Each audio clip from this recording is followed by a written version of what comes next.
आज भेट झाली अकोला जिल्ह्याचे लाडके खासदार अनुपदादा धोत्रे यांची।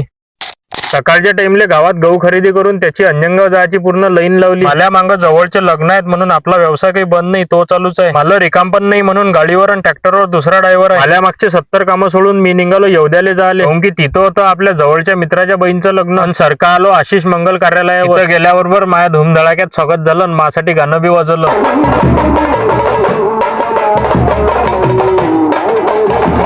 अंदर आलो तर माझे 3 मित्र माई वाटच पाहून राहिले ते। आणि तसंच कप्यानं नेलं मला आलूबोंडा आणि जिलेबीचा नाश्ता करायला। आहेत आमचे मित्र बाळा पाटील, याच्याच बहिणीचं आज लग्न होतं। आणि अंदर आलो तर मला भेटली सावऱ्याची मोठी गँग एवढी मोठी होती की 10 बाय 10च्या फ्रेम मध्ये नाही बसली। याच्यासाठी मला स्पेशल 50 बाय 50 ची फ्रेम तयार करावी लागली आणि मोठ्या फ्रेम मध्ये घेऊन त्याला आपल्या ब्लॉग मध्ये फिट करून टाकलं। त्याच्यानंतर थोड्याच वेळात पारंपरिक पद्धतीने आपल्या बहिणीचं लग्न लागलं। हे सगळे आहेत आपले जुने मित्र। आम्ही सगळ्या मित्रांनी एक कोपरा पाहिला आणि एसी पाहिली कुठं चालू आहे तर। आणि मागच्या 4-5 वर्षाच्या सगळीनं गोष्टी झाडल्या। सगळ्या पोराईनं ताटं भरू वाढून घेतलं आणि सगळे तन्नवून जेवले। तेवढ्यातच लग्नात एंट्री झाली अकोला जिल्ह्याचे लाडके खासदार अनुपदादा धोत्रे यांची। दादाची भेट घेतली, दादासोबत 2-4 मिनिट गोष्टी केल्या। आणि तेवढ्यात मला न्यूज आली की आपले मित्र सट्टून जेवून कोणत्या तरी रूम मध्ये झोपेला आणि एकही मिनिट वाया न गमावता मी तिथं बसलो सगळ्याच्या झोपामोळ केल्या। आणि सगळा कार्यक्रम आटपून आशिष मंगल कार्यालयाला केला बाय बाय आणि वडनेर लिहून सगळेने एक कप चहा फुकला आणि सगळेले केला बाय बाय आणि सगळे निघाले आपापल्या घराच्या इकडे। पण मी काही घरी नाही गेलो, मी आलो सरका भुरस खेळले। इथं आपण तूर गहू खरेदी केलता आणि गव्हानं भरेल ट्रॉली मी दिली अकोटले पाठवून। इथंच मला या लहान लेकराने ओळखलं, तुले फॉलो करायला म्हणे आम्ही। आणि तिथून मी आलो घरी हाता पायाला खोबऱ्याचं तेल चोपडून डबल घाई गडबडीत निघालो अकोटले जायला। आणि कुठंच न थांबता आलो सरका लोहारी रोडवरच्या खुशबू जिनिंगवर। आल्यावर भाव ठरवला, टाली खाली केली, बाकीचे माझे सगळे कामं केले। हे तुम्हाला सगळं शॉर्टकट मध्ये सांगितलं, पण मला अकोटातच रात्रीचे 9:30 वाजले सगळे कामं करायला। रात्रीच्या टाइमला अकोटले केला बाय बाय। आजच्यासाठी एवढंच, भेटू उद्या।